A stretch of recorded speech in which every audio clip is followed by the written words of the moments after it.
Yes, here we go. Yep. Thank you so much for making the time, Prof. Thank you for having me. Mavi, thank you so much for joining us today. Thank you for having me. Prof, you are editing a 20-part paper series on AI in Africa. I don't know where it was 20. That's a lot. I kind of forgot. Yeah, it's quite a lot of papers. So this would be episode 2 that we are recording of the podcast series on AI in Africa. In episode 1, the bigger question we were asking is who is building the technology? Now, in episode 2, which is the episode we have in currently today, is whose ethics and morals are within this technology. However, I mean, we're talking tech, we're talking businesses, we're talking products. I wonder what values have to do with this. Is it a value related thing, or do values have value in this aspect? Why are values important to question in the piece of tech that's been thrown in the market? Well, often when a technology comes, and especially when this technology is coming, we're just not given time to reflect on our value, especially individuals, every kind of individuals in corporate, in academia, in the real world. They are under so much pressure to make use of tools, not to be left behind. And the question is even harder if you are in Africa, but AI is leaving a lot of continent that used to be at the center, also the margins. Think about Europe. Think about anyone who's not China or the United States right now. So we have a problem, because disconnecting ourselves for long enough to understand which kind of relationship we're developing with the tool is a privilege that many don't have. But I think in some cases we have to assert that space, because it's not a privilege. And I see it in the practice of the work with my students or what I'm reading. I used to be enamored and enchanted by how quick certain answer could be, produced or returned by the tool. And I kind of developed a different eyesight over time. But now I'm horrified of what I see. I see the assertiveness in the language that Claude or ChatGPT or Gemini, less so the Chinese one, interestingly so, are throwing to the table. And I say, I'm not that assertive. I'm not the person that says that everything I say is important, is imperative. I'm not just telling you this, I'm also telling you that. And so it took me a while. It took me exposure and experimentation with the tool. But now I feel that, my values and these, of course, everybody's going to develop their own relationship with it, are seeping through in a way that was not apparent at first. It took me time. And now, to conclude, the beauty of this is when most of the stuff I write it myself. I feel so enamored with the moment in which I'm writing things. For me, writing has become not beautiful enough. It was beautiful before, but now it's a different meaning. I feel it's like a craft. I'm spending time, and before it was, why I'm spending so much time with this paragraph? And now it's like, okay, I can spend time with this paragraph. Let me stay with it a little bit longer. That's very interesting. Professor, may I please ask, why is it in the age of AI, are you more enamored in you producing your own work? So what I'm enamored with, and what I've learned from other scholars, from other colleagues, is those questions that would have been very hard to ask in a normal interaction, and then can actually be explored with a tool that offers a different perspective. So this is not my work, but it's a work that I love. It's a work by a Brazilian scholar. Her name is Vanessa Andreotti, who said, why are we not asking AI, give me this answer, whatever it is, from a perspective of a network of mushroom in the Amazon forest. And of course, the tool is some people call it a stochastic parrot, is statistically generating a word after another. But that is interesting. I say, well, it gives me a perspective that I wouldn't have had before. Or like, how would it be to engage in this degree if it was not the students from Zimbabwe in Johannesburg, but the students from Chile in China? So that kind of creative exploration is enriching. And again, at the end of the day, you can't publish a paper with that. But it takes your mind in different places. It took you 10 years to write a book. So I was told. The book was called China, Africa, and the Future of the Internet. How? I mean, it takes, 7 years for a PhD? Well, it took me 10 years, and we got a kid, we got a new job, we got different places. So it's not 10 years of painstakingly writing. It's 10 years of, and again, this is another rediscovery of certain things that were obvious, but they're not obvious anymore. For me, was the question that I was engaging with is the question that I didn't like, but a lot of people were asking. Talking about end of 2000, early 2010s, is a greater presence of China in Africa leading to more authoritarianism, China in the digital space. Right. And I didn't want to answer that question using like reference other books, policy paper. So I went to 4 different countries. I engaged with Kenyan policymakers, software engineers, Chinese Huawei's employees, and I asked a lot of questions. And the book came, the 10 years is like visiting the spaces and telling a story like a journalist would do. Right. And so those are the 10 years. And these kind of research that, again, it's kind of standard, but it's gaining new value because it can't be automatically generated. You can't ask it to go to Ghana and say, can you go and ask these 10 questions for me? And even if a robot was able to do that, the form of interaction would be very different from what we can engineer in that particular space with that kind of context. So it's important to think about AI, but it's also important to think about what assumes a different value because AI has come to play a role in our society. What are we giving new value to that for us was obvious before? Like for me writing, now when I write, it's different, honestly. But is it different to the ordinary guy to say, is this written by a man or written by AI? I ask this in the age where people are questioning the skill of writing. Sure. Are we going into a time rather where we'll see the skill being lost to LLMs? Well, it might be if we're not reflexive about it. So one thing that I have issues with, and I think has a lot of relevance for where we are speaking from South Africa, is the framework in which AI is being mostly encapsulated, which is productivity, better productivity for doing what? You can write an op-ed now in 2 minutes, but do we need more text, or we're already overwhelmed by text?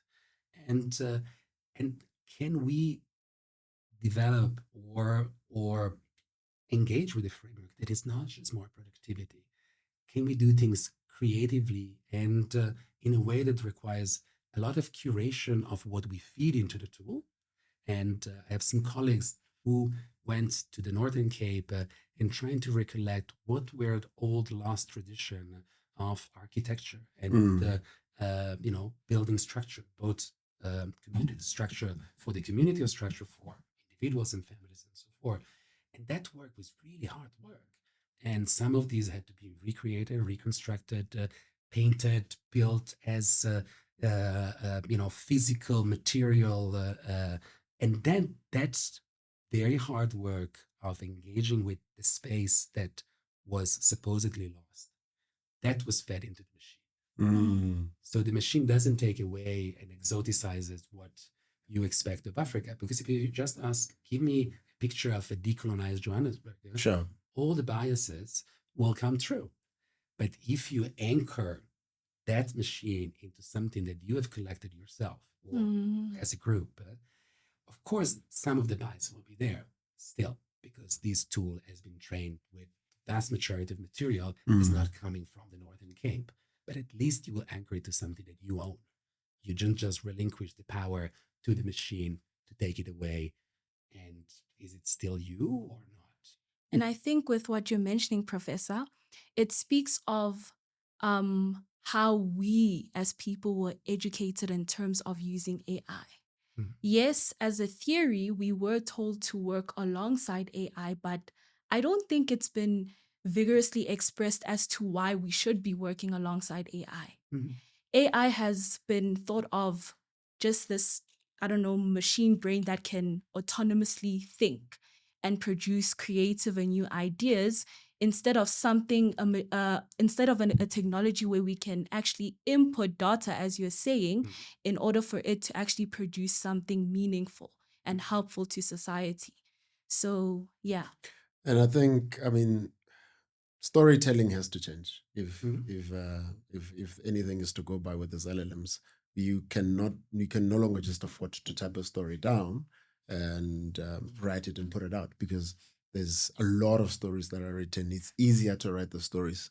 So yes, the way we tell stories has to change, or will eventually change, as these LLMs are finding it easier to write, because now what they're asking you to do is essentially is not, you will not just type a story and put it out and expect people to engage with it. You'd have to find better ways of telling the story, perhaps using the LLM or some AI tool, so that people can better engage with that story. And I think the conversation then moves from people having the fear of losing jobs versus one trying to learn what they can do to empower themselves with the tool. But in a country or a continent like Africa, where resources are scarce, where we are fed technology from the global north, how should one be engaging with this tool and this technology? Should we have this fear, or should just, if it empowers me in a particular manner, I must just take it and run with it? I think we should take away the hype that comes with this technology, the fact that it's not that because it's important, it's shiny, but sometimes there is a tendency of like, oh, this cool technology coming from these big companies that are making a lot of money. I have to be part of that gig. And, but at the same time, it's also possible to find ways that are distinctive, unique, and engage with the machine, still keeping part of ourselves into that relationship and not just giving everything away. So there's often it's a power imbalance. It's seen that because this tool comes to us and supported by this, gigantic architecture of capital, tech, brain, and so forth. We have to surrender to it and say, guys, you're better than us. Not really. And again, I'm speaking from a personal point of view. I'm saying the experimentation with the tool is what is allowing not just me, but a lot of people to see what are the shortcomings, what don't want to do, what I've done for a while, but I want to stop doing, and what is actually something that sure I can surrender. I can surrender like the best way to get from here to there, and just getting like a couple of stop in the ways. Right. I'm not giving away my personality for doing that. But when it comes to something that is closer to who I am as an artist, especially as a writer, no, thank you. And protection will always be a concern. One of the papers in this series is unpacking a normative-driven approach for African AI governance and exploring its application. Now, I think South Africa has one of the most advanced data laws on the continent in the POPIA Act. However, the paper sort of has an argument to say POPI might not necessarily be applicable or enough, yes, to the broader society. What are your thoughts on this? Well, I'm not a legal expert, so I'm not going to say much about POPIA. But one of the problems is related to who owns the data that are being harvested and used in order to, now it's fed and become like training data for this LLM and so forth. These data still do not belong to the person who produced the data, which is not an African problem. It's a problem of anybody, anywhere in the world, who uses tools that don't reside in the very country where these companies exist. So these companies follow law that are not South African laws, are US laws. US laws, yes. When you come, and if they were a telecom operator, they will have, because they're forced to be part of the system. Yeah. And so it's more than the law, is the power imbalance that exists and the ways to respond to it and react to it. And it is very hard to resist these, large companies. Yeah. The best way would be building an alternative, and some alternative are being built.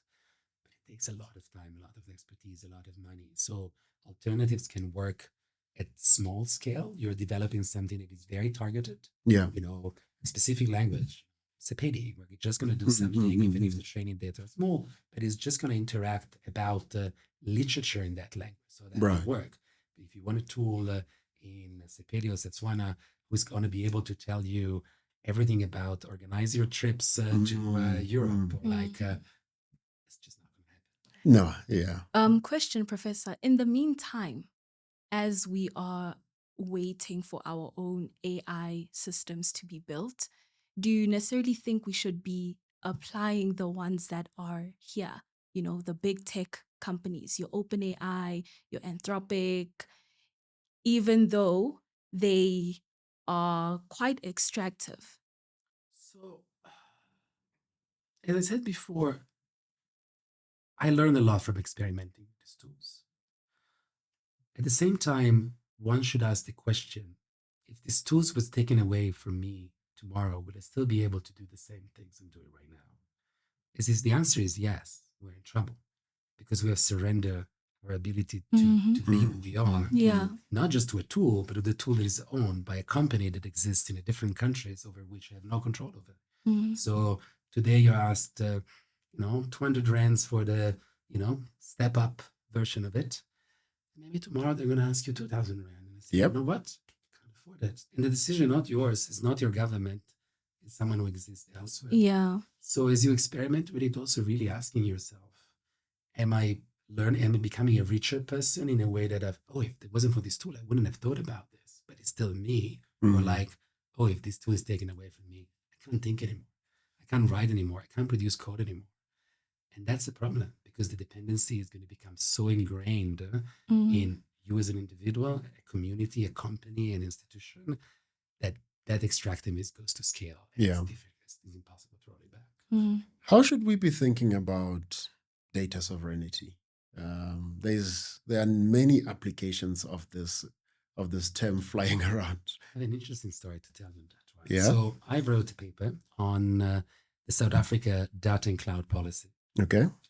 And it was very interesting. I don't usually engage with policy, but when the first draft of the policy was put out there to the public for comments, it was so assertive. It was something that you would not expect in a policy. You can expect in some critical scholars of digital colonialism and all this kind of stuff, saying data produced in South Africa should belong to South Africa. Our data is sitting on in data centers that belong to China or to the United States. Yes.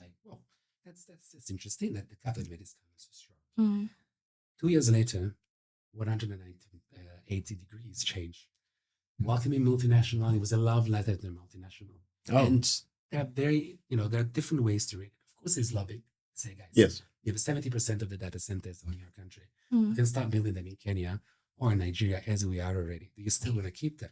But the more interesting bit of that story, as someone learned unpacking the whole process, is the South African government was trying to win at the same game of big tech. They can't. So the idea behind owning the data, it was monetizing from the data. We have the data, so we're going to sell it to you guys, you Google, you OpenAI, in order to make money. But data doesn't work that way. If data adds value, if you have a service that is going to improve because you have more data. Right. But is there any South African Facebook or Google? No. Not last time I checked. Nah. So once you have the data, what are you going to do with it? Well, they're not going to buy from you. South Africa can be like, you know what? Our LLM is going to get better even if we're not South African data. Let's just take South Africa out of the map. The thing that is interesting to data sovereignty, then why I say also we need to be creative. Right. Is rather than saying all our data is ours, the South African state, why don't we protect some data? And there is movement, it's called data commoning, like data on health, data on agriculture. And we pool these data with other countries in the SADC. You get Mozambique, you get Zimbabwe, you get other countries on board. And one of the problems of this model, there's not enough data to build something. Well, if we federate it and we build a Pan-African repository of health data, then you can start working with it. And the argument with these companies is going to be much, much stronger. Say, look, we're just not going to get every South African citizen data. We just want health data because we care about health of our people. And if it's not enough, we're going to get, standards that will connect our system with Zimbabwe, with Nigeria, with Kenya. And then on this is our data. You're not going to take it. So unfortunately, Pan-Africanism was very powerful, like, many decades ago. I haven't heard a lot of African leaders taking it seriously. Right. Like this. Everybody, and I don't want to look down at the efforts made by Rwanda or Uganda or South Africa, but it seems that every country would say, we are going to be center of AI innovation in Africa, and competing with one another rather than say, guys, we are small. Can we, rather than saying Kigali is the center of innovation, can we just work together a little bit? So that at least we build from some economy of scale. But unfortunately, I haven't seen much of it. So there's this argument, right, that if the technology is built locally, incorporated locally as a business, and the servers sit here, then in that way you can claim data sovereignty from that perspective. If the company is headquartered outside of the country and their servers are sitting here, you can't claim. So is there no way we could have a public-private relationship where even if you built this thing from Italy, I still own it here, even though you are headquartered offshore? The servers that are here can be regulated such that I, as the state, own this. There's no. Well, there are entities, not countries, that have tried to do that. One is the European Union. The European Union has passed this law, the Digital Service Act, the Digital Market Act, where it exactly tried to distinguish between the largest company and the smaller company. So if you're a small company trying out, we're not going to be so hard on you. We are a big company. You have to fulfill certain rules that are our rules. And things seem to have gone quite well until recently, where, coming to power Donald Trump and the tech bros connecting with power and sort of the European Union being threatened because there is a lot of, again, funds and money and around this and being in a position of greater weakness of, if we assert our willingness to regulate big tech, then we're going to lose in terms of tariff, then we're going to lose it. So every attempt to push that sovereignty enact also countermeasure because we're dealing with interests that are enormous. And the European Union is trying, is kind of a walk up. It thought the regulation could be enough. And they realized, well, actually it isn't, because also the momentum that is, moving data from a massive data center to another one, it's not something you're just going to do overnight. It's not like me coming with, my memory stick and getting the data off it. And so they realize now what they should have realized 10 years ago, saying, the data coming out from our public administration, of course, we're going to put it on Google Cloud because it's safe, because the Americans have all the Chinese, they have all this stuff. You know what? It's not. And that realization, so it's honestly, it's artwork. But again, we have kids, or we're going to have kids. So that doesn't mean that we have to just give up and just not doing it. We were blindfolded and we didn't realize it when it was time. Some people did and were listened to, and now it's more apparent. So the same paper also makes an argument for the concept of Ubuntu. It actually praises it as a governance model. But I'm not sure. Is it just a beautiful philosophy, or can it actually put together a governance framework that can actually work for people? And in this sense, if we're talking Ubuntu, we're going to congregate a community around what the law says, and in that community there'll definitely be a head. And if that head is corrupt, then where's the spirit of Ubuntu in that aspect? Are we praising Ubuntu because it's a beautiful philosophy, or because it's actually practical? So I hear some concern in your question, and I also have some concern about this. So let me start it from Ubuntu. I'm not an expert. I'm not a philosopher.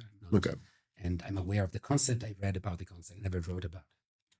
So on the one hand, its beauty is also in its assertiveness, in its ability to create a framework that can be shared within communities and inform ways to do things differently. One of the concerns that I have with Ubuntu, and I mentioned that is when you ask, is China being asked to rally around a unifying concept of Chineseness? Is the US being asked to do the same? Is Europe saying, what is the quintessentially European ways to do things? So if we take Ubuntu beyond what it actually is, with its philosophy that is shared by a specific individual at a specific point in time, and we think of it as a poster child of anything African, I feel what is happening there, Africa is being asked unfairly yet again to do work that other people in other communities don't have to do. So we have to be careful about that. So we have to distinguish the power that it can unleash and reaching people, but also like, is it going to become yet another stereotype, kind of a shortcut of like, oh, you American scholar don't have time to read about African philosophy, so we give you Ubuntu, read about Ubuntu, and then you are Right. with us. No, nobody else is asked to do that. So what I'm not, throwing away the concept, but there are other scholars that are informing thinking on African philosophies, Yeah. Bamba and Lovugacheni, actually are not working a lot with Ubuntu, but are actually using other concepts that can seem very academic, but for me are powerful. One is pluriversalism.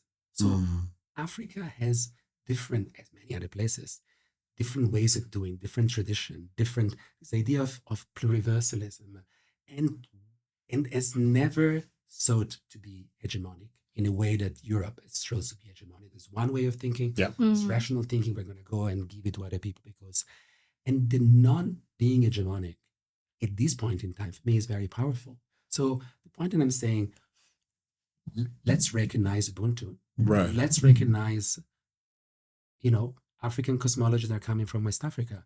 Let's recognize the idea of network sovereignty that was part of pre-colonial Africa when there was no border. So let's not work with just one concept and think that's Africa. Let's put that concept on the table and put 10 other concepts on the table and allow different forms. And maybe at the end of the day, if we do that hard work, we'll see that, well, the book was interesting, but these are the concepts that was less known in 2026. But now it's, because, a large engagement with it, that seems to be the one that connects with AI and policies in ways that are really productive. In that, Professor, are you saying that Ubuntu should be excluded? No, absolutely not. I'm saying, as with everything else, either there is the hard work that goes into really thinking whether or not Ubuntu is productive in this particular case. Okay. If it becomes a shortcut for thinking that you are asserting something, but actually you are, obscuring so much more. It's just a word that is put out there. So you have to be careful of how you're making use of that word. Okay. And you have to allow other words to emerge in competition with it. That's a very interesting take. I was looking at it thinking, would the outcome have been different if there was an economy that was underpinning the concept of Ubuntu? What you are saying is, if there are definitely many other African-based philosophies around the cosmology, around many other things, you are saying, let's put all of those on the table and let's apply whichever works to whichever scenario. Let's not hold everything under one, which is Ubuntu. That's exactly. But do you reckon that perhaps if there were economies underpinning some of these philosophies, say, for example, the concept of Ubuntu is I am because you are, and under that there was an economy that meant there is a thriving people who work together, who barter, and there was an economy where people could depend on this concept, it would have been easier to then translate this into some form of governance. Could the lack of economies underpinning this African philosophy be the problem why we can create any meaningful governance out of them? On this, I think the answer to the question is practical. We have to put that at work in order to see whether or not it's... And I just have an issue with the economic part of it. Okay. It's not the only metrics. Sure. We can have happiness. We can have of course, the economy is what's driving.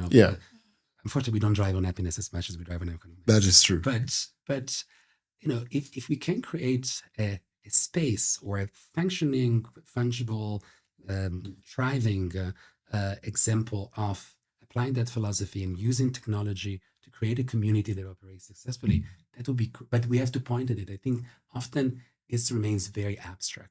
And I would love to see example of people say, well, we're taking that values on board, we're testing in a community, we're going to see how it goes. And again, I'm not a philosopher, I'm not expert. Right. Ubuntu has a strong component, is communalism. Communalism is not just African. If you move to China, this idea of the individual is not the center of the thinking, Right. but is the benefit to the community. There is less worshipping for Sam Altman or Dario Modei or so forth. Of course, Yang Wenfeng from DeepSeek is becoming powerful. But anyways, so I'm not saying that the Chinese route is right, but it's distinctive in a way that I'm just using something that I learned recently from some reading and a few podcasts. So what these authors, it's not something I fact checked. Yeah. I trust the people I learned it from. So let's take the example of the health sector. And there is an innovation, an AI innovation that allows to improve diagnosis of the specific disease. And this happened in the US. So company X, not the big one, a company that focuses on something niche, develop the tool and then goes and sell it out there. So there's going to be the rich hospital are going to buy it. It's going to take time to uptake because of all these rules and regulations. So you don't really know. It's somewhere. It's like when it comes to China, there is a very fierce competition in every single niche of innovation. Yeah. And then usually one or two companies come out of it. And once that innovation is seen as having withstood that competition, then it's taken to scale to every single hospital across the country. So it's a very different approach where you can see the economy of scale that you get are much different because hospitals are going to be able to communicate with one another to use the other things. So I'm not saying that, again, it seems an interesting model and it can speak also to another form of communalism. It might not be the Chinese Communist Party to the side.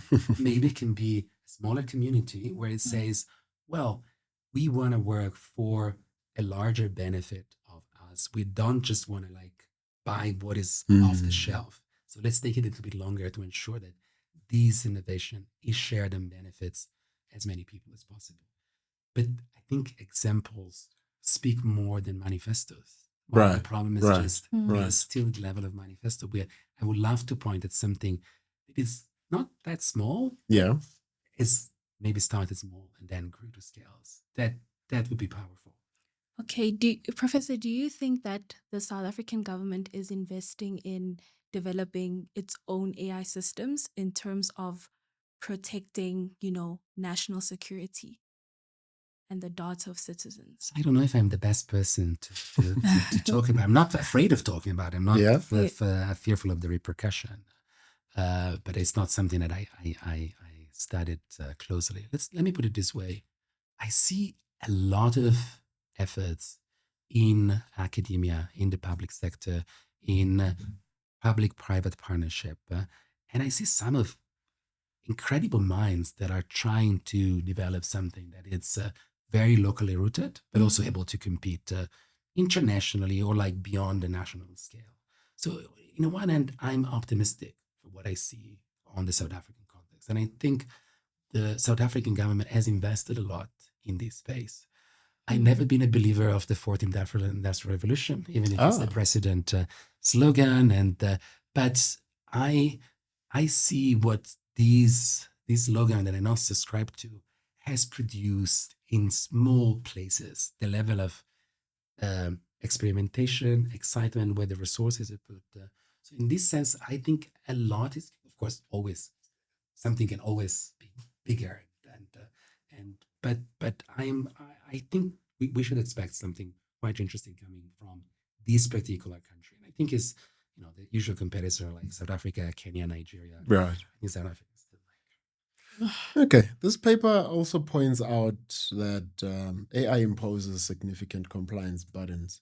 But my concern with what the papers say in particular here is who is being burdened here? Because if you look at, and again, we're talking about protection of the citizens, the people who actually use these technologies.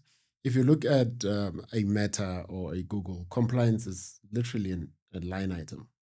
But for a startup in South Africa, that's a barrier to entry.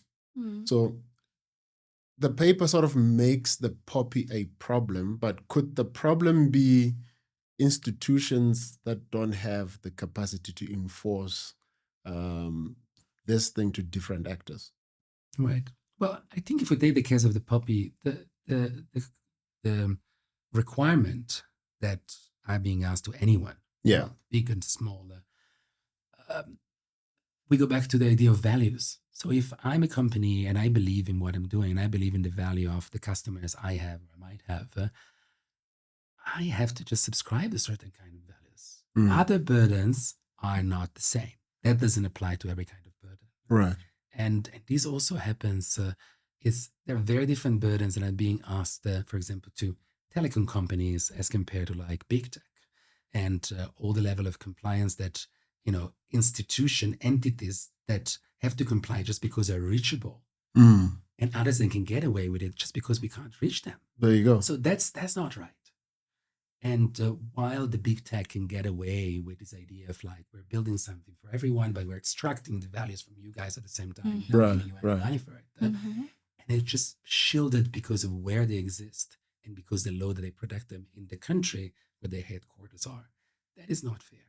Yeah. Now we have to distinguish, like, if you want to enter into a space, you have to be an ethical player. You have to just treat the data of the people in a way that, but no. And also I see it as an academic. We are being asked to comply with terms of service of these companies in ways that these companies don't have to. I'm just giving you a very practical example.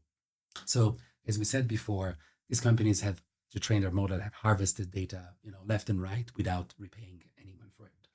If we as academic want to use data from social media in order to do a piece of research, either we pay a lot of money to data reseller, or we can't do it. We can be taken to court for that. And there is the technical ability to scrape data. So we have the technical tool to go and take it all. But because of the terms of services, if we do that and then we publish a paper, we become liable and these companies can come after us. And this is not right. Why we have to abide to a higher level ethical standards than these companies are? And these companies, the same companies, are going to put us to task because we're doing that. And this is also a push. And again, this is where I would love to have the support of the South African government, not I, but a community of scholars who use this data and saying, who said that? Who said that we have to pay you? It's just your terms of services. But maybe we're going to use this data to look about mental health among the youth in South Africa. It's a very public good there. It's my right to use that data. But if the government comes out with a policy that allows me to do so, I can do so. But the government, the big player, have to step in. The small academics don't have the power to do that. And again, the European Union is trying to do that. But it doesn't have to be the European Union. You have to be assertive, and you're allowing, your own community to make use of the data in a way that benefit the people in this country. Of course, it doesn't benefit Google and Meta anymore because we're not paying them. Right. Why have to pay them? They just showed us that they can go away with murder, and they're fine. You award them for that? That's not right. So are you saying that there isn't really enough policy making around AI? Well, let's put it this way. Some of these papers in this collection, there's also another collection, they analyze AI policy. Right. The AI policy, honestly, is pretty boring. And it's like better economic growth, more opportunities for students. We have to compete internationally and other things. Again, the distinctiveness, the kind of fighting back that exists in some communities is nowhere there. It lacks, do this policy have a backbone? Or we are just saying, as is in some of them, please come and invest in our country, but please don't invest in a country next to ours because we are better than them. That's what these policies are saying. So I don't think there is a lack of policy making. There is a lack of having the guts of putting something that actually can make this policy function for a broad variety of people in better ways. Say, we are not going to allow these companies to do that. But since they're too powerful, they're saying, well, say that they go to Nigeria and they stop coming to us. So it's a very much this, and these companies are aware of it. And I think with what you're saying, Professor, it mostly applies to African countries that are investment incentive dependent. They are highly dependent on investments. Therefore, as you're saying, it's a matter of, oh, I don't want them to go to the next person. They should come to me, and that's why the AI policies lack a backbone. But with you saying all of this, my question is, in terms of how harmful AI has been to actual communities, we talk about the data centers that are being built and how they are extracting so many resources such as labor. They need lots of water, they need lots of non-renewable energy, and this affects surrounding members of these communities, right? Should we really be using systems that take away from our people rather than giving to our people?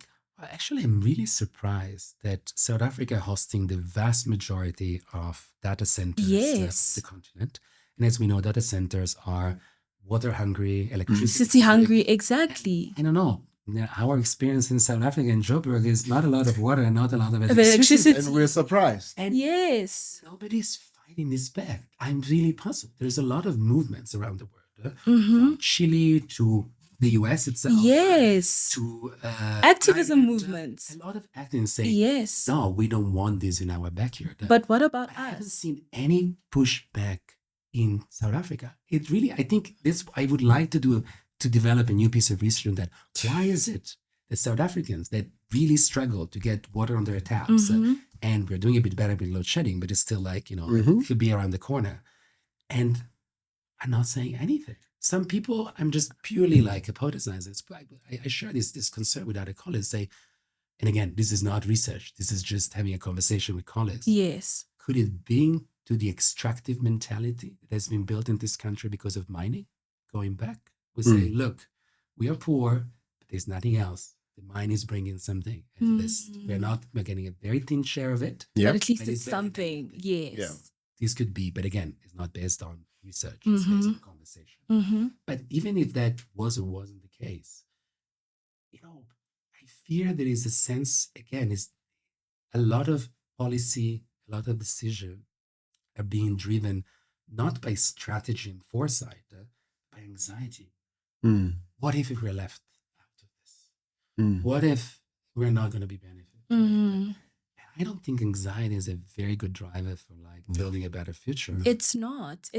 And I personally believe, this is a conversation amongst colleagues, I personally believe that this is not really being discussed amongst the public because people aren't aware of how detrimental these AI, companies are.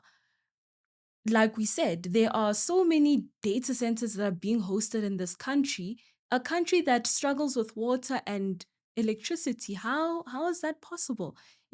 I'm not sure when this was. It was earlier on in the year where there was this story of how facial recognition companies were swarming to South Africa, specifically collecting blackface data. Yeah. Yeah, that was the one. It was cloud walking. And where was that conversation? I did not hear many people speaking about it, mainly within our social media space, mainly within our news reporting space. Where was the poppy? Where was the poppy? But that's the problem also with, I try to push back on the moral panics. Okay. China's coming and surveilling us. Not because I trust China. That's not the point. But because often we are, we focus our attention on the gadget. On the piece of technology. Yes. And we lose the very obvious perception that this technology is inevitably interacts with the space in which it is inserted. True. And the governance that characterize the space. I did research on these in Kenya as well as a bit of it in South Africa. So in a lot of cases, we think that, these cameras might not be working because nothing is done on that. But that's not the case. This camera work pretty well. It's like, who is the target? And say, if here in Bram or you go to Hillbrook, is if someone is being attacked or murdered and the camera picture up, but I'm sorry, I'm going to be controversial, but the things that are happening. Cool. This person happened to be Somali or Ethiopia. You think the police is going to do anything with it? Absolutely not. The technology is there. The trigger is there. The ability to follow who is the person who committed that crime is there. The police has no incentive whatsoever to do anything about it. They're not incentivized. So are we being surveyed? Sure. If it's like someone with a large mansion in Sunton and a big car, that in that case, the camera, I'm sure it's going to work and the police is going to be something about it. Yeah. Technology is the same. Yeah. It's the same way. But this is an interesting conversation, and I'm wondering, is it a fair conversation for developing economies, third world countries, as it were, in this sense? We normally regulate, play catch up. Even we're not. This thing doesn't hit our shore and we start regulating. We first look at the global north. Is the global north regulating, and how are they regulating? Yes. And as a result, we try and follow whatever blueprints that they have, which is part of the problem, as the paper series also addressing some of those issues. Now, if you regulate, how do you regulate? As a developing economy, how do you play catch up with a technology in a continent with 54 countries that are not united? Zimbabwe is regulating, South Africa isn't. South Africa is crying capacity. Botswana is regulating, Zambia is like, I don't even understand what this thing is. How, as developing countries, are we supposed to play catch up or even manage this influx of technology? Before you answer that question, Professor, just piggybacking off of that specific question, how do we regulate in a manner where we are trying to attract investment into our country? Because that's also a factor. Yeah. You know? Because if you don't regulate properly, they're like, we are not touching this. Yeah, country. we're not coming. well, I'm not going to give any financial advice because I'm an academic at the end. So, You can give me that advice of Cameron. no, I don't. And but I'm going to try to read through this in a couple of different ways. Yeah. As you just said, Botswana is regulating and Zambia is not, and it's strange that it comes from like a white Italian man. But where is Pan-Africanism? Why, Botswana is the best at regulating. Let's let Botswana regulate for all of us, please. So we can build the data centers. Right. Why every country that is say we don't have capacity, we have limited capacity. So why not do a strategy? Say, okay, South Africans have good engineers, the data centers there, let them crack that. So the people in Botswana can do the policy making. So why is this not possible? It's not that hard, honestly. Is it not? I'm not a fan of the European. I'm not pitching like one country is better than the other. The European Union, when it comes to regulating, is pretty good. They are the union, right? And a similar system could be put in place in ways that are not that complicated. Right. And then I take issue. One thing that you say, catch up. I'm not that old, but I've been old enough to have seen different waves of technology coming through the continent. First, it was the digital divide, 1990s, when the internet became a global phenomenon. Yeah. Then it was the mobile phone. Then it was like social media. And Africa's always been in this position of catch up. Right. Yeah. And as long as it's catch up and assimilation. It's being in a catch up position is miserable. Think about it. Yeah. See yourself catching up with the person who's there. Hey, man. When are you going to get the fun part of it? Apartheid did us a number. We're still trying to catch up 30 years later. So since that is lost. Right. It's lost to start with. And can the fact that we realize that catch up is lost relieves us also a little bit of the anxiety we're talking about. There we go. And then we can do something different. Think, okay, what are our strengths? Okay, this strength don't work with AI, but still strength. Again, this is the only continent on the planet that is growing. All the others are shrinking. Yeah. And say, okay, let's think about a future where, China is building a lot of robots. Where are there going to be this robot? Okay. The robots are going to be, with old people taking care of them because their kids are too busy working. So you can send a robot in a house or, in a factory building the next thing. The next thing, a robot here in Johannesburg, like dancing on a piano with some other people and just getting in the groove and building stuff and painting things. There's also the ability to imagine different. Sure, it's still a robot, but where will this robot exist in 5 years from now? Is in a society that is struggling to come to terms with, again, aging population, job losses, or things, or it exists in a place where, sure, we're not that afraid of job losses because we never had jobs to start with anyway.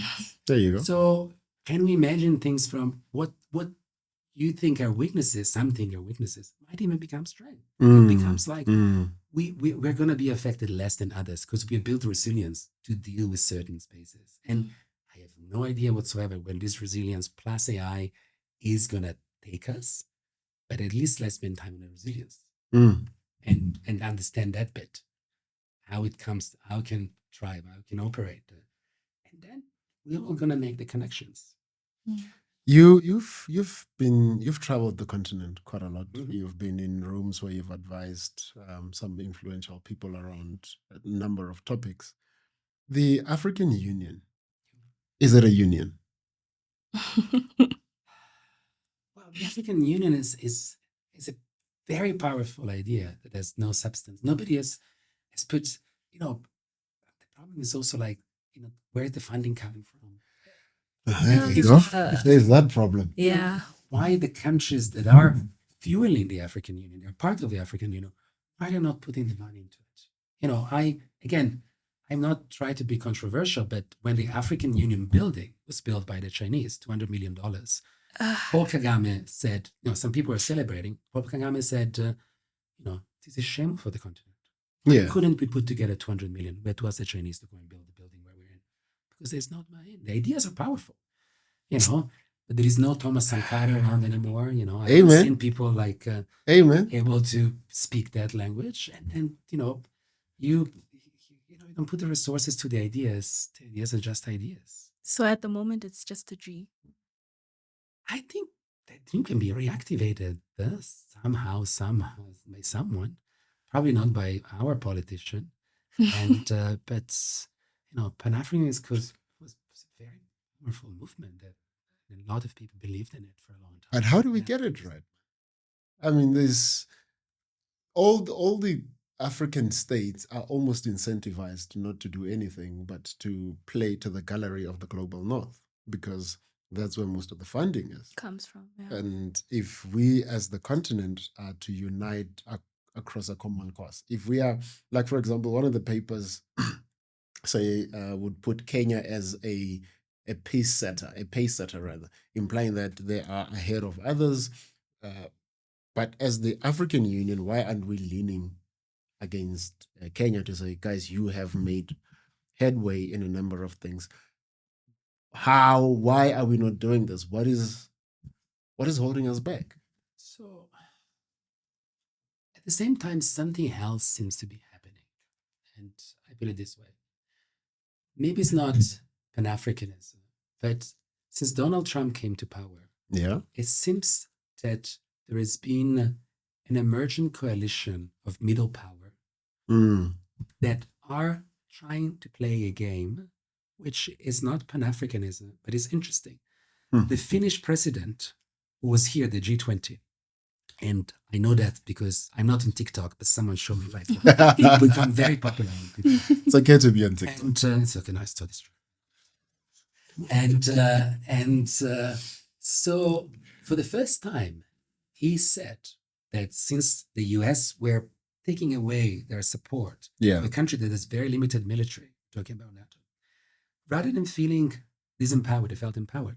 He felt empowered to be able to connect with other countries that shares, one was South Africa, that shares a common set of values, belief in democracy, and saying, I feel more, now I've been given the chance to disconnect myself from my hegemon, and that freedom is allowing me to connect with set of values Yeah. that we knew we could share, but we are not able to share beyond the framework in which I was captured. And let me put this also in another way. Yeah. USA has been disbanded. And there was always, this is like, again, in literature on African studies, there was often this sense of like African extroversion or opportunism. So, I'm the late Mele Zenawi. I believe in democracy, not because I believe in democracy, but because, I get the money from the US, or I'm, you name it, any African head of states. Now this incenting has vanished. I haven't seen a lot of this country turning authoritarian or stop believing into, democratic values. And so, in a way, this veil has been taken away. So also this criticism that was moved to African leaders, like, oh, you believe in democracy, just good governance, just because you're getting money out of it. No, you're not getting money out of it. And these countries still believe in democracy. So it means that they really believe in it. And Canada believe in it, and Finland believe in it. And so it would be very interesting to see. China's never been democratic. Fair enough. They're playing their own game. The US has pretended to be democratic. Yes. The veil is down. Yes.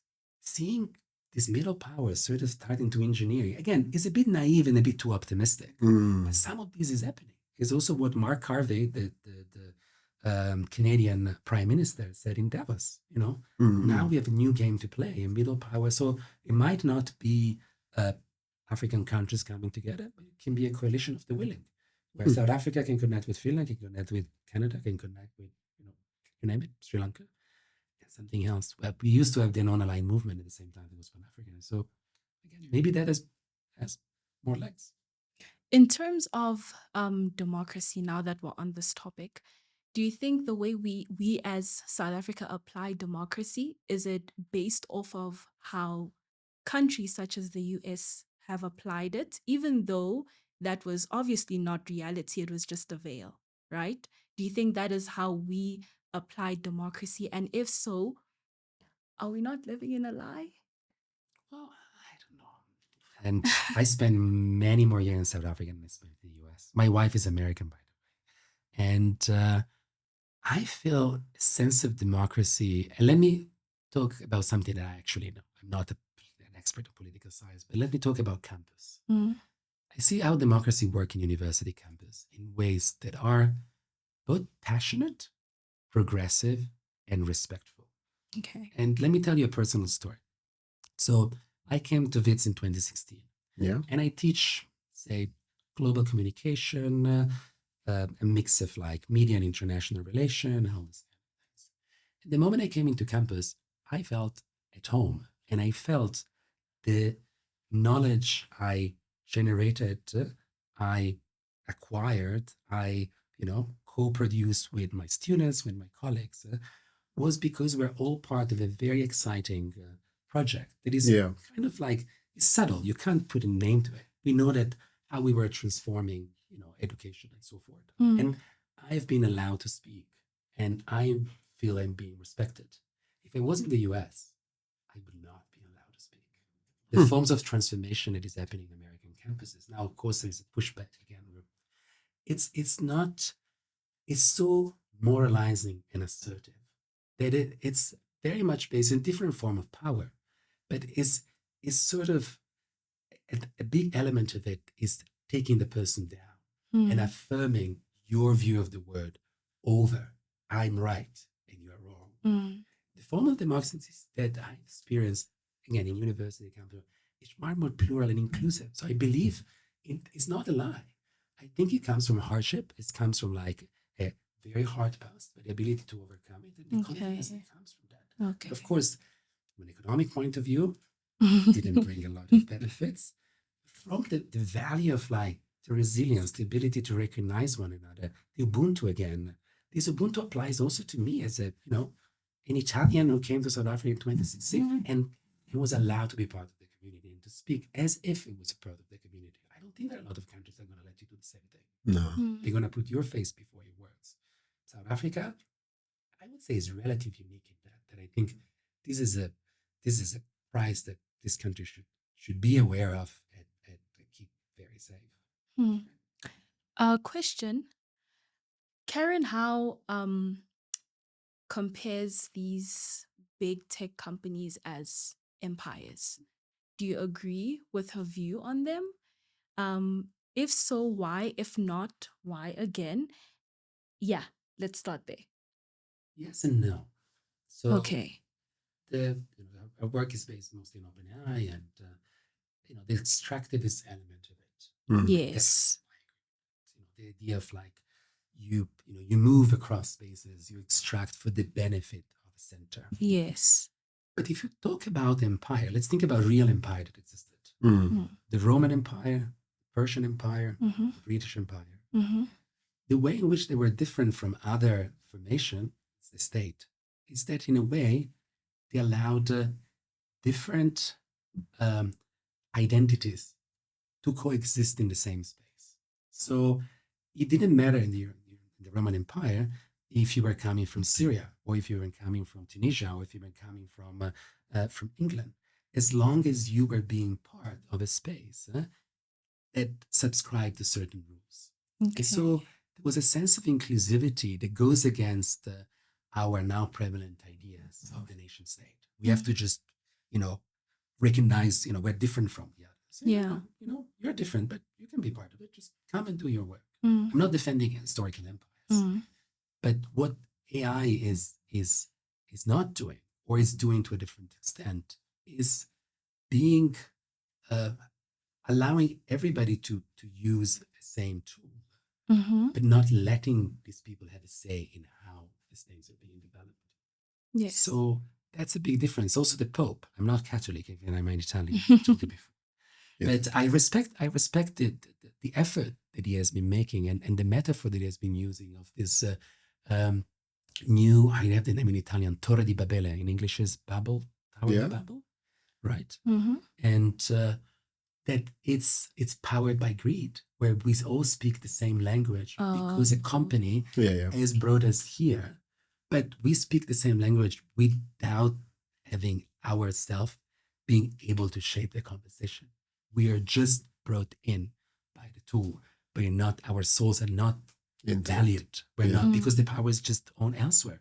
Even if you have a very powerful, in expressing your ideas, making your ways, the power is just not in your hands. It's in someone else's hands that can take it away when they wish. That paints a very dark picture. Are you sure you're not Some African? You're resistance. not Catholic, nor are you a Ferrari fan. I think you are an I African. think Yeah, no, you belong on My- this my- continent.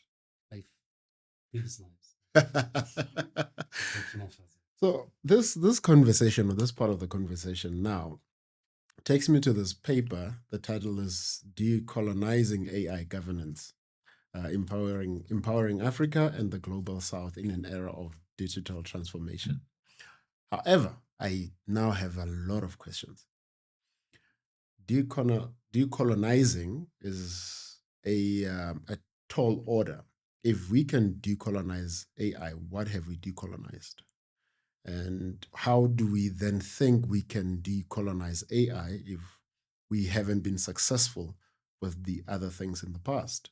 Case in point, there is extraction on the continent from minerals, where a lot of the minerals on the continent are extracted to the global north, brought back in products, and sold back to the continent. Yeah. We are seeing the same pattern with data. Data has been extracted to the global north, brought back as products. The cycle repeats itself. The continent is always and constantly in a cry to decolonize. We are now talking about decolonizing AI. What have we gotten right in the past that gives us the confidence that we can? Decolonize AI. Right. Mm-hmm. So, going back to something similar to what I said before, the decolonization agenda, it's incredibly important, is something that has gained a lot of recognition in the past 10 and 20 years, also beyond former colonies. Okay. The problem is, if it stays a manifesto, it's very difficult to see what is actually going to do for the benefit of people that are not just writing a paper. Writing a paper is relatively easy on Yeah. issues like this. But how do we take it to the ground? What does it actually mean? Mm. And some of the scholars that are,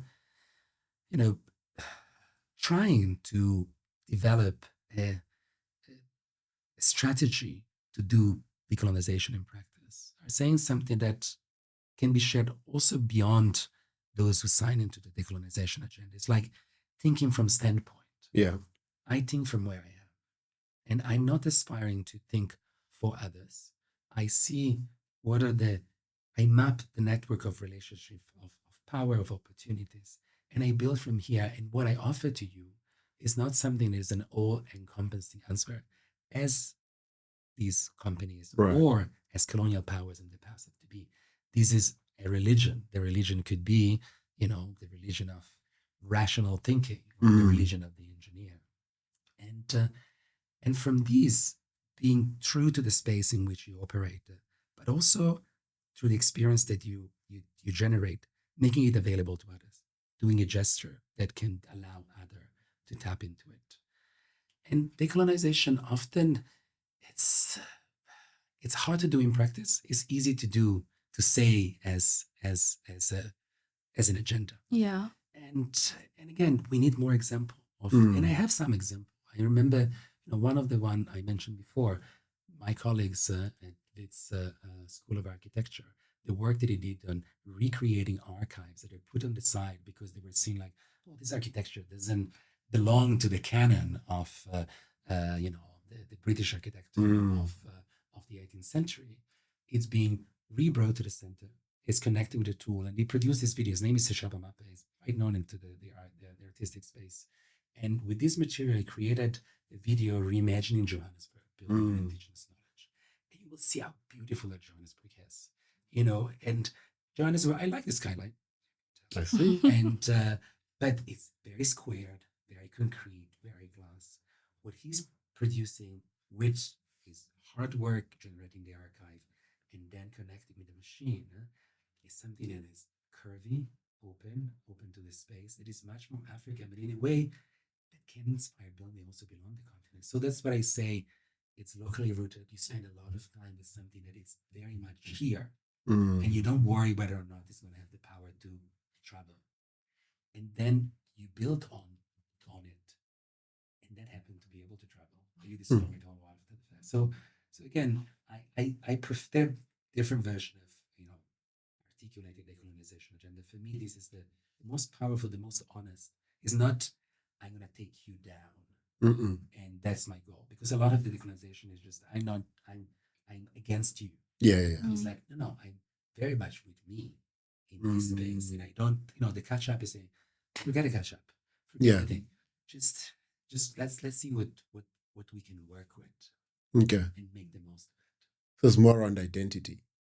It's like not necessarily identity. It's more on like the identity can also be this. It's not like it's not so what is my real identity. But it's more the process of discovery. What is around us and what can we build and make that a strength rather than a weakness. And of course, in this space, a work like this can be done. In other spaces, it's hard to ask someone who, struggle every day to get like the bubble you have. What they will have not typically. But again, in certain spaces that work can exist. So would you say it's rather maximizing our potential rather than playing catch up? I think so. And in places, again, this reconnect with the decolonization agenda is a lot of former colonies haven't been given the chance to express themselves to their potential. There was a moment where someone came and said, no, you're done. All the stuff is irrelevant. Yes, finished. Who knows what could have happened if that had not happened? I'm Italian. Florence had this very flourishing moment in the 1500s. And then Florence was, the very center of European thinking, cultural, Leonardo, Michelangelo, it's just, and then at some point it stopped being that. But it was given the chance to lose that game in its own terms. Nobody came to Florence and said, that's rubbish. Take it away. But that's what colonialism did. Is that none of the forms of knowledge that exist in this continent were recognized as legitimate. And what if some of these forms of knowledge that exist still in some forms can be brought back to the center and say, look what happens when you take this seriously, and then you make it work through art, through technology, and it becomes, inspiring in ways that people had never seen. Yeah. Professor, I'm going to challenge you a little bit. You are speaking about maximizing our potential, right? Rather than playing catch up.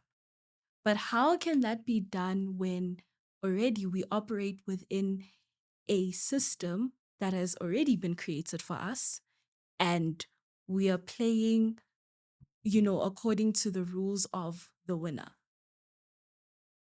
How does that work? Well, the rule of capitalism are very difficult to challenge. And we said I can see the end of the word better than I can see the end of capitalism. Mm. And when it comes to geopolitics, I think things are shifting in a ways that are allowing, going back to the answer about the middle powers, are allowing certain countries that felt either too comfortable into an alliance Yeah. or too trapped into it, and sort of testing things out. One of the things that I think is unique about many African countries is their ability to still advance ideas that are emerging from their own borders, their own societies, but also able to connect with ideas coming from the East, coming from the West. Fewer and fewer places they're able to do that. Europe is challenged to be like, oh, you're still part of the of the US alliance. Of course, for certain things, yes, for the others not. But so you can't allow Huawei to have your service on your otherwise you're gonna. When I remember the first Donald Trump saying, I'm going to put sanction on countries that still work with Huawei, I said, sure, come over. And so what I find interesting, it is another potential of it is unique to some of the spaces, is, if you look at Johannesburg, we're talking about surveillance. Some of the surveillance system in this city were built first by IBM, then Huawei came into the picture, then recently Vamuka, which is very private and local. And so I'm so in awe of the ingenuity of the South African engineers that are able to operate with very different systems and make sense of them in the same control center. And these you will see in many other contexts. So the places that are not hegemonic and able to work with ideas that are presented often as incompatible, I think is a value per se. So we're not doing that badly. If we, again, turn that into a unique skills, that kind of inclusive, not aligned way in which we're building things, I think it's powerful. It's difficult to see what is going to be the final outcome of it, but it's definitely an opportunity that fewer places have. Many countries in Africa, quite a few in Latin America. I think that's it. Okay. That's a hard pill to swallow. I'm when you're saying that in my head, I'm thinking there is 300 terabytes of data being extracted from the continent daily. And is this a political problem? Is this how do you solve this? Oh, you don't solve it. It's what it is. And and I would say multiply that figures for 5, and that's you have Europe. The same things is happening over there. It's just a mistake that, again, we've made of trusting certain tools and thinking they were for the benefits and saying, just letting them, set up shop and then realizing only when it was too late, say, oh, that's how they work. So you're saying there's not a political, institutional, or technical? It's all of it together. It's political because, who has the power to say no if these data centers are being built? Again, I think it's a small. I'm trying to find a word in English. Good piece of the story, but the fact that both Chinese and Americans are building data centers, it still gives some room to do things different, to leverage one against the other, or to saying, well, you know what, the US has come so hard on South Africa, we're just gonna let's try to build things different. But it's and we should acknowledge it, and move on. You can't pick up all your battles. Some battles you can win. That's true. You can't win. The one on data centers in, is Kasawa Technology, obviously here is a very big player, but at the same time it hosts other people's service, not its own. But again, it's something. That battle is not the one that we will win, but we can win other battles. Which of there are many AI debates across the world, in South Africa, on the continent. Which of them is more urgent for Africa, would you say? I think coming together, experimenting with ways to pool data across countries. Okay. Showing that the, South Africa and Namibia and Mozambique and Zimbabwe can cooperate in doing this and building strength from there. And seeing regulation, but in a way that has teeth rather than what I've seen also in some of the paper, or not necessarily this paper, in the literature, there's this counting there are only 6 African countries with policy. So what? Why we have to just look down of having or not? Why don't we see, there is all this interesting project emerging in this particular country? Why, when it's saying there are measurement coming from the outside, why we have to be measuring whether or not we have a policy? And then don't dig into the policy and say, actually, this policy is not doing very much. It's the same as the other one. Or it's the same with the policies that Finland has. It's why we have it? So asking kind of a bit harder question and rather than being measured, playing catch up. And this question or this debate on the agent, which nature of AI is more agent for Africa, where do you reckon that conversation should take place, or the solutions rather should come from? Is it government? Is it civil society? Is it entrepreneurship? Or the answer is obvious. It's all of them. Yeah. But I ask this because I understand you can't really rely on governments. They will always compete and cry of capacity and resources. Sure. We can challenge government. Yes. You can, again, being selective. Have you seen the AI debacle, the AI policy debacle? I'm sure you guys talked about how pieces of the policy were AI generated, which is paradoxical, depressing and funny at the same time. And then the person who then was chosen to sort of fix the problem is one of my colleagues, Benji Roseman, with Pennsylvania Academy. Right. So sometimes you have to go through this. I'm so glad that happened. Okay. And it sort of makes the government aware of okay, if we keep doing the same things, same ways, we're not going to go very far. So these small crises will occur. I think we have to leverage them and make the most of it. Question for everyone. We just discussed that, it is the responsibility of government, civil society, business, everyone, to sort out this AI problem. My question is, why isn't this a conversation amongst these different sectors of society? Yes, it's a conversation amongst government, but that conversation is also looking a little bit blurry, but it seems to be non-existent when it comes to other parts of society. Why? I think it goes back to the question around activism on data centers. For the very same reason, you don't see a lot of people going on the streets to say, look, we don't have water. Data centers consume a lot of water. Yes. We have load reduction, which is just load shedding. Yes. We have a lot of data centers that are consuming these resources. But I don't think the knowledge disseminates equally across different communities such that people know that this is the problem. This is the problem. Yeah. Or even this could be where the problems come from. Yes. So most of the time, we don't know what we are up against, so we don't know who to stand up against. There are marches currently against illegal foreigners. It's brother going against brother. Governments are sitting and watching. So we normally struggle to get the protests and the fights from the right angle because of the information that we're exposed to. Professor, do you want to? Well, I talked a lot, so I just try to do what you said, and we can just leave it. Yeah. And I don't disagree with what you said, so. All right. Presenting me. Thank you so much, guys, for joining.